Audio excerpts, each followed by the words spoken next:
What's up, everybody? Welcome back to the D.O.G podcast. My name is Drew. This is German. He's got a little dick, and you can tell by the jersey he's wearing. So just a hater, dude. Just a hater, man. I'm a born hater, bro. Why, dude? What did Real Madrid do to you? They beat Chelsea. Other than beat Chelsea. They beat Chelsea in the quarterfinals. But it's all right. It's all right. We beat them last year. Did you watch the game at all? Yes yeah, and no. uh-huh. I was actually driving to the Bay Area when the game was on, but I did watch a lot of the highlights. I did watch the final 10 minutes. Yeah. So yeah, I enjoyed it. I thought it was a great. It was game. an interesting game. I was rooting for them honestly over Liverpool because Really? one less English team to win the That's Champions true. League. So Yeah. I'm cool with that. And then I kind of almost rooted for this whole Cinderella story type thing. All these knockout games that they shouldn't have won, that they've come from behind and win, whether it was the PSG or Chelsea or City, all this stuff. I'm rooting for them. Right. I was happy that they kind of won, that these guys. And that's what's crazy. It's like Real Madrid has always been considered the biggest club in the world, right? I mean, 14 Champions League. This is their 14th, and they're already doing hashtag go get the 15th. Yeah. You know, so you already know what their fans expect, right? Right. And then this whole season, like you said, they were essentially the underdogs. That's right? what it seemed. In Champions League, in the Premier League, in La Liga, they just dominated. But in Champions League, it was a different story. It's like, dang, what kind of Madrid team are we going to see here? But it was just, the whole season, it was a little bit up and down because going back to the beginning of the season, Perez, he didn't even want to sign Carlo Ancelotti as their manager. So he had other guys, he had Pochettino, Culp, Tuchel. He had a lot of the guys on his short list that he wanted to go ahead and sign after Zidane left to replace him. And it's almost like he had to settle for Ancelotti. The guy was at Arsenal. Or not Arsenal, sorry. Everton the year before. Boo. The other Premier League teams are starting to mesh together now. But they're all English. It's all good. So he was at Everton the year before, and it was almost like, okay, I guess we have to go back to Ancelotti, and he's not really flashy with his tactics. He didn't really have a big signing this offseason. Everybody was expecting him to get Mbappe last year, and then just a few days ago he was like, no, I'm staying at PSG. Yeah. So, things didn't go well for them, throughout the entire year. It almost seemed like they were kind of trying already to push Benzema out, when they signed Jovic a couple seasons ago. They were kind of lost a little bit without Ronaldo. It's like they lost their identity after Ronaldo left, and they never really got it back. Right. And then that was the thing is for the first time, I think in a very long time, there wasn't a Galactico that they could put all the pressure on, the Hazard signing has been a complete fucking disaster. Terrible. The dude's gained 30 pounds in the 2 years that he's been there. Yeah. So that was back bad from you for a third of the price. Yeah, you guys can take him back. He doesn't do anything for free. For free. We'll fill up your guys' vending machines once a week. He might just fucking clear up the wages at the very least. So he signs with Real Madrid, complete disaster. And, Real Madrid's kind of just left was like, well, what do? We didn't bring anybody in. Vinicius, he's a young up-and-coming star, and he ended up scoring the goal in the final. Yeah, and to me, that was almost like a statement. Right. He played well all season, and he played well in the Champions League all season. But it was almost like the talk for the last 3 months, right, has been Mbappe going to Madrid. Yeah. And they play the same spot. So it's like, who's gonna be your guy next year on the wing? Yeah. And to me, this was almost like, I'm your guy. Who gives a fuck about Mbappe? Yeah. He chose not to come here. I'm your guy. Right. And it comes out there and right spot, right time. Even during the final when he scored the goal, the commentator is like, Mbappe who? Yeah, exactly. I was like, that was dope. Okay. Yeah. That was dope. It would be nice to have Mbappe. I'm just saying, but having him, and Benzema, and then Rodrigo, who again came in as a sub. He came in a little bit later than I thought he would, but Valverde, he played freaking lights out, and he had the assist coming on the right hand side, which it looked like a shot, right? Yeah, Valverde. He looked like a shot when he tried to go all the way across the box, and then Vinicius just happened to be there. Well, I think what was interesting was they really talked about the matchup between Vinicius and Trent Alexander-Arnold. Yeah. They talked about how he's just going to lock him up. Right. He's probably the best right back in all of football right now, and he looked flat-footed. Like he wasn't prepared for that ball to come through. I mean, he kind of like slows up to hold the line, and then the cross comes, and he's like, "Well, fuck, I gotta go for it." The thing is with Culp's system and Alexander-Arnold and Robinson, he gives them a lot of freedom to go ahead and push up the field. That's why they lead the league. Yeah, they lead the league in assists, both of them. And for Trent Alexander-Arnold to have as many assists as he has as a right back, like that's almost unheard of. I mean, there was games. I think it was the Benfica game. It was the Benfica game where Trent Alexander-Arnold sent a cross over to Robinson, and Robinson scored the goal. So it's like your right back's assisting your left back, in scoring. So them pushing up, I guess it kind of exposed them a little bit. Like that is definitely the weakest.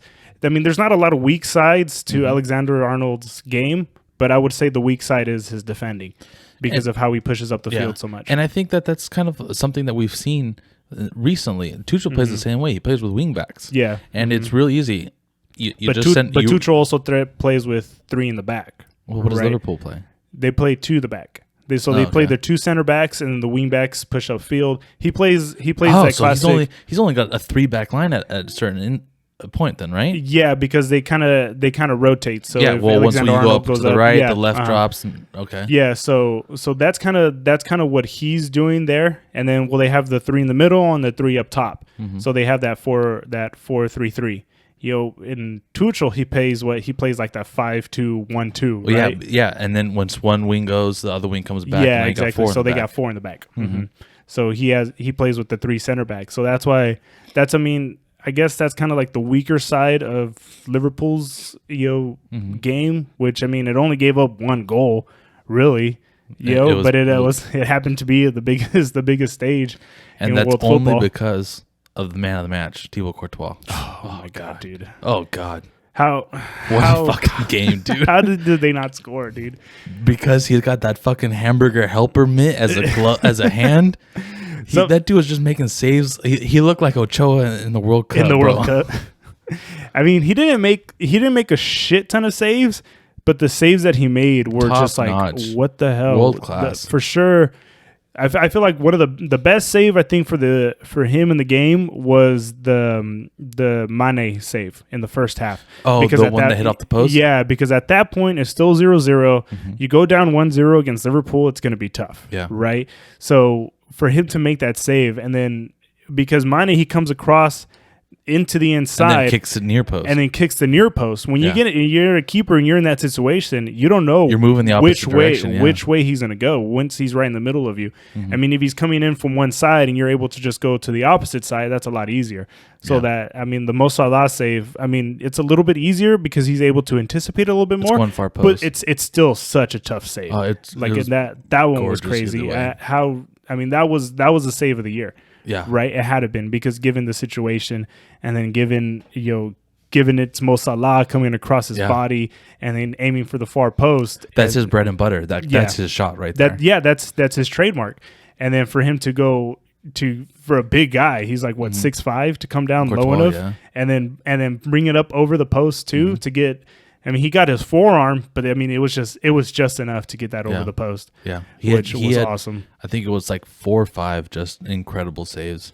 Yeah, like you said, not a lot. There was a lot that were right to him. Yeah, but that just leads me to believe. Right place, right time. It's preparation. He knows where these shots are going, where these headers are going to go. But the thing is I don't want to take away from Real Madrid's defenders, which they dealt with a lot of pressure like the entire night. Like it was. That's what Liverpool does. They attack. It was coming. Like I think it was like the 5th minute. There was like a span of 6 or 7 minutes where it was like constant pressure in the first half, and then right at the end of the first half, Liverpool got a little nervous, right, with the goal that VAR overturned. What do you think on that? I've looked at it like 3 times, and I'm still very confused because I didn't watch it all the way through. I heard some people talk about that they called them offsides on like the second portion, but they called them off on the first pass, right? On the through ball. So that's what I'm still confused about too. It's on the through ball. It looked like he was offsides to me. That's where I'm assuming they called them off. It did look offsides on that, but I don't think they were necessarily calling offsides on that. I think they were calling offsides on the second one because they think because he is offsides technically during the second ball because the goalkeeper he's behind the goalkeeper already and there's only one player back. Yeah. So that's how offsides works, right? Uh-huh. So he was offsides. However, the ball was played back to him by a Liverpool defender. And Thierry Henry was describing intentionally. They were describing it as non-intentional though. Like whoever the defender was never had possession. Like he went to clear it out and it kicked off Alisson's knee and then went back to a Madrid player. So actually it came off of Fabinho's knee. I thought it was Alisson on the floor. So Alisson was on the floor. And then they kind of just cleared it up, and then when it fell down to who was it? It was Vinicius to his feet. I forgot whose feet it was at. But the Real Madrid player never had possession of the ball, and then Fabinho, he comes in, he slides, and it goes off of his knee. So he's sliding back, and his knees it's what hits the ball, and then that's when it travels to Benzema. So that's what I'm saying. If that's the case, then in my opinion, my understanding, granted I'm not an official, but that seems like that's it should have been legit. It should have been legal. Yeah. So that's where I think things got a little bit iffy. I mean, what's the point of having the VAR if you're not going to make the right call? Like I would have assumed they would have at least have the official go and take a look at it instead of just having the VAR official making the final call, because I don't think that's the guy who should be making that call. One of the guys in our group chat's Rudy. He said it's Liverpool instead of Liverpool, trying to save them. Yeah, constantly saving Liverpool. But Liverpool was legit playing one of those games on FIFA where legit the AI just doesn't let you score. Yeah, no. So I mean, yeah, Courtois had an awesome saves, dude. Don't take anything away from him, but I also don't think anybody should take away from Real Madrid's defense because they played awesome. Carvajal played awesome, dude. Like he matched up with Luis Diaz the entire night, and Luis Diaz really didn't do anything, right? So he didn't score. And then on the other side, I mean, you had Abala on the other side working a lot one-on-one with Mo Salah. And that was actually he didn't score either. I mean, he had really the one opportunity, the one that Courtois saved. I think he had two opportunities. He had the one that Courtois saved low, and then he had the one that Courtois saved to the far post. Oh, when Salah tried to bend it in, when he tried to cut inside, that was a little bit easier of a save. I think if I felt like that was Courtois was in control of that situation all the way, because if he doesn't save, it's going in though. No, yeah, but he had anticipated. That's a little bit easier of a save. So I mean, yeah, it was an opportunity, but it wasn't clear cut like that second one. So I mean, Real Madrid just I think all around just played great. It doesn't necessarily seem like it when you watch it at first, but with the way they controlled the midfield, with the way Modric, Casemiro, and Kroos kept everything in front of them, and then the way they were touching out from the back too, like the way they were. I mean, the confidence to have even playing it with Courtois to touch the ball around these Liverpool attackers and then get the ball out. Like it didn't even look like they were trying to put anything together. They were just legit just trying to play keep away. Yeah. Which I thought was awesome. It shows the quality line of a well unisoned back line. Right. Being able to maneuver the ball back there with ease and confidence, knowing that it doesn't matter that these guys are here, that there's a lot of pressure that you're having to touch the ball multiple times in your own 18. Right. The confidence to get the ball back upfield after it's awesome. Now, before we move on, I would just wanted to ask you one more question. Do you think? No. Do you think it was the experience over talent in this situation? Because I mean, you can argue that I mean, Real Madrid, they have some superstars, especially in the middle, right? I mean, you have a 37-year-old Modric, you have a Toni Kroos, Casemiro, who are kind of aging out. I mean, maybe, but at the same time, I mean, for Liverpool, this is a lot of these guys' third final. True. I mean, Trent Alexander-Arnold's 23 years old, playing in 3 Champions League final. I mean, I'd call that experience, and he's the one who got beat on the last goal. Right. So I don't know. I'm not going to necessarily say experience. He didn't even know Vinicius was there. No, that's what I'm saying. He was flat-footed. Yeah. I don't know if he thought. It kind of almost seemed like he tried to hold the line.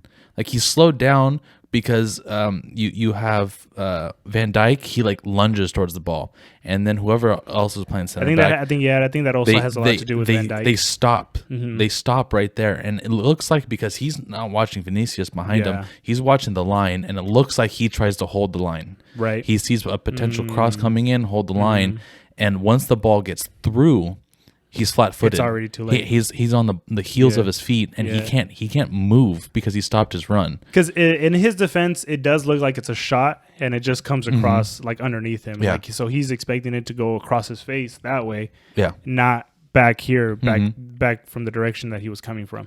Yeah. So I don't necessarily think it was inexperience between a lot of these Liverpool guys. I think that Madrid has bigger guys for bigger situations. The cream rises to the top. Right. Courtois shows that he's one of the best in the world still. Right. Very, in my opinion, very underrated. I don't think enough people give Courtois credit. I agree with that. I think he was great at Atletico. He was great at Chelsea, and he's great still at Madrid. Right. He's one of the best in the world, and I think that kind of cream rises to the top. I mean, Alisson, he's not saving that goal. Not Courtois. So? Courtois is not saving. No, I'm sorry. Courtois is not saving that goal that Vinny had. Yeah. That was perfectly played. Right. But I think that it just cream rises to the top in this entire situation. No, yeah, I totally agree. It's just given the teams that they beat, going out all the way back into the group stage and then going into the knockout stages, we've said it before, in PSG, like it looked like they were complete out, right? Like it's just, I mean, they played well, they held the first game very well, and then the 90th minute, Mbappe puts it in. And then the next game, Mbappe puts in another one, and it looked like they were down and out, right? But then they were just like, okay, well, let's go ahead. Let's let our individual stars make big plays, and then the rest of the team kind of just hold their own, right? And then, and against Chelsea, getting back and forth, I feel like that was I think that was the only time during the knockout stage that they actually looked like they were kind of dominant. Right, because they put in a lot of pressure onto Chelsea, so they were back and forth. So that's the only game I would say that Real Madrid, I think you can say, was the better team. Just like if there was another game, Real Madrid probably wins, right? But if they go ahead and go to play City again, I don't think they will. Yeah, I agree, and that just kind of proves that Madrid has this second level. Right. Like where these players need to dig down and deep, and they need to force extra time, or they need to force stoppage time, or they needed another goal. They were able to get it. That's what they did with Chelsea. Chelsea's up.